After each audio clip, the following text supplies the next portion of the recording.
para religarse a su concepto de Dios. Esto quiere decir entonces que la doctrina tiene únicamente simbología del sujeto para el sujeto.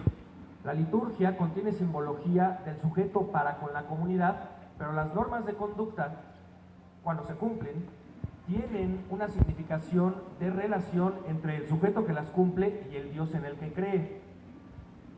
De esta manera, es importante aproximarnos a estos conceptos de justicia, que evidentemente, si se promete justicia, es porque se están viviendo situaciones de injusticia, o de otra manera sería un absurdo prometer la justicia.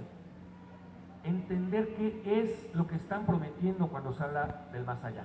Y aquí es en donde viene esta dialéctica en la religión. Porque efectivamente, este concepto del más allá puede ser utilizado como lo es mayoritariamente, como lo vemos aquí con el señor que está aquí al lado, ¿no? Que reza todos los días para que perdonen los pecados del mundo, y entonces, pero eso sí, nada más los pecados de sus elegidos, ¿no? De las personas que sí le rinden pleitesía, porque de quienes no reconocen su autoridad, los pecados no van a ser perdonados, ¿no? De tal manera que los curas que han abusado de niños, pues ya lo dijo públicamente, ellos ya fueron perdonados por Dios, pero las mujeres que han abortado, esas están excomulgadas, y los homosexuales que se casen o no se casen, en tanto que homosexuales, esos no están perdonados, a menos que decidan vivir una vida de celibato, ¿no? Entonces, ellos arbitrariamente, las personas de la más grande jerarquía católica, aquí pensando exclusivamente en el catolicismo, deciden quién ha sido perdonado y quién no. Frente a esto es a lo que Lutero va a protestar. Le va a decir al Papa, mira tú tu venta de indulgencias, o sea que tú tienes la posibilidad de perdonar a las personas, o sea, tú puedes perdonar los pecados a las personas, no Dios, sino tú. Bueno, pues estás tan lleno de amor como dices, en tanto que representante de Dios, ¿por qué no de una vez nos perdonas los pecados a todos para que directo nos podamos ir al cielo? Pues eres un farsante. Lo que estás haciendo es vender boletos para el concierto divino, por decirlo de alguna manera, ¿no? Y entre más caro es la indulgencia, pues más cerquita estás de Dios. Así era como operaba efectivamente las indulgencias.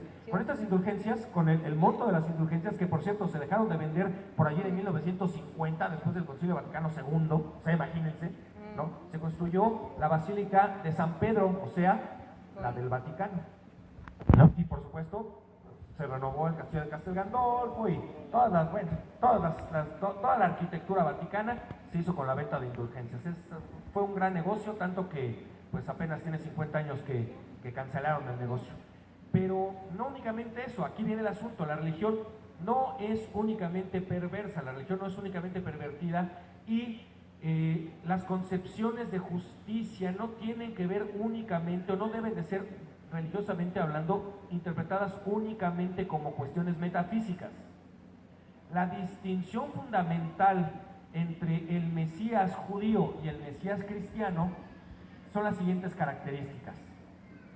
Al Mesías cristiano se le va a reconocer a priori.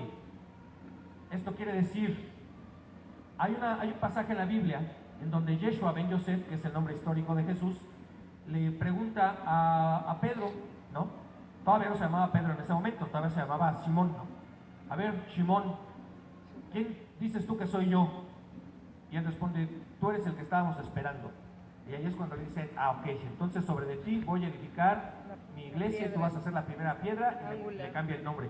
Que obviamente pues no le pudo poner Pedro porque él no estaba hablando en latín, ¿no? Estaba hablando en arameo, ¿no? Y nadie se pone a cuestionarse eso, o sea, ya nada más de ahí pues tiene que sonar la historia medio así, triquiñolosa, ¿no?